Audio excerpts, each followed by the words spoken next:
This is your Weather Xtreme video for Saturday, April the 28th.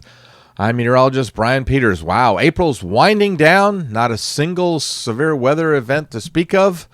No tornadoes. Why isn't that fabulous? And we have some beautiful sky cams this morning. Look at that one. This is from Mount Chiha as we're looking off to the east-southeast. And interesting to note, first a few clouds there, but also the fog or low clouds down in the valley.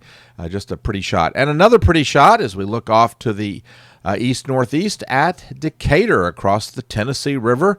The bridge with the sun rising there. Just a beautiful morning across the state of Alabama.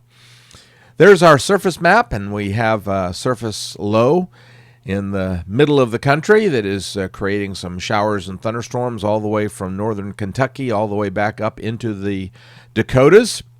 And we're because of surface high pressure generally along the southeast Atlantic coast of the U.S., we're staying pretty much warm and dry.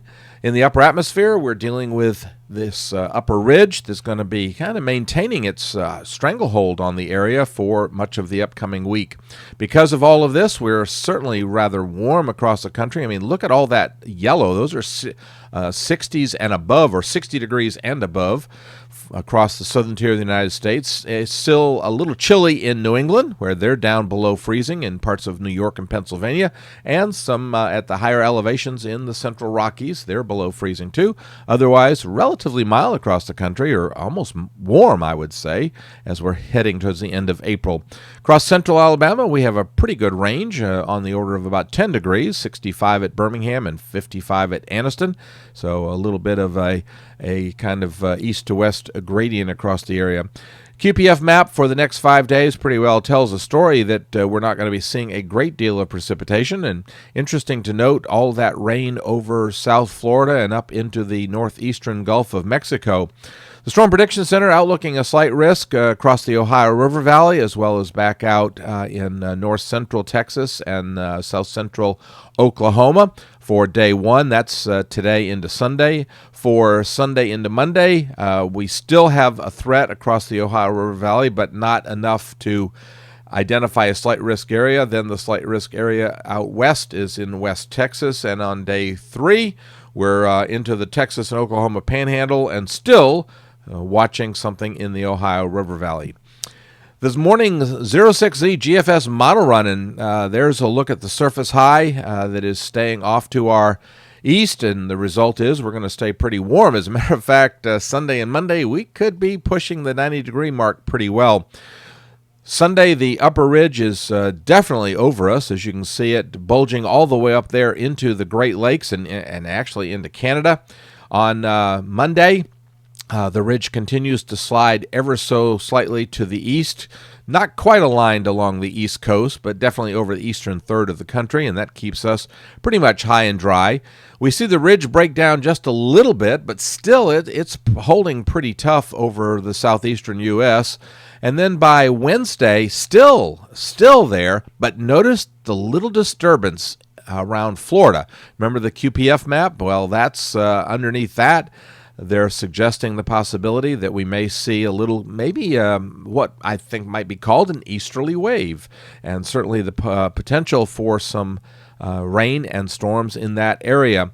That little disturbance moves up into the northwest Florida Panhandle area in the vicinity of Apalachicola on Thursday, and that's interesting because that brings the threat much closer, but still keeps it kind of east and south of us. So kind of an iffy point at that, because that's Thursday.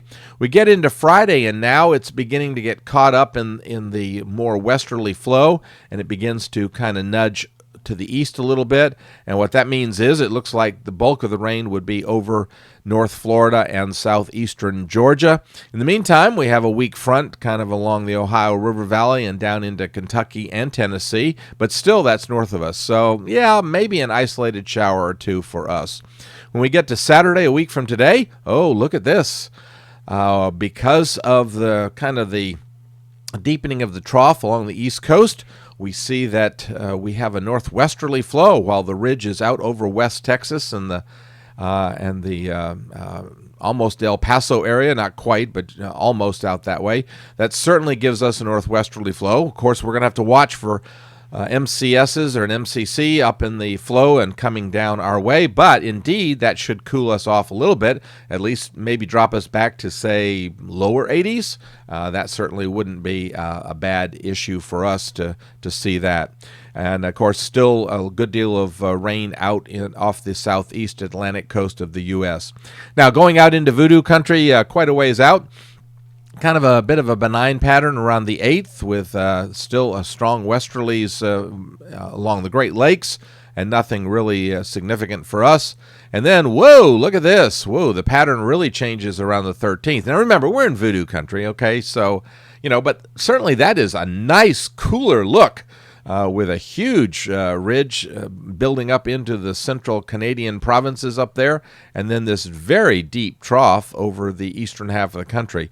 That certainly is a much cooler look, but again, it's voodoo. We'll certainly be watching for that and see if it really comes about. Well, thanks for tuning into the Weather Xtreme video. Expect to have the next one posted around 7:30 or 8 tomorrow morning. In the meantime, I hope you have a wonderful weekend, and Godspeed. Thank you for trusting us to be your #1 source for news in all of Central Alabama. in back-to-back ratings periods.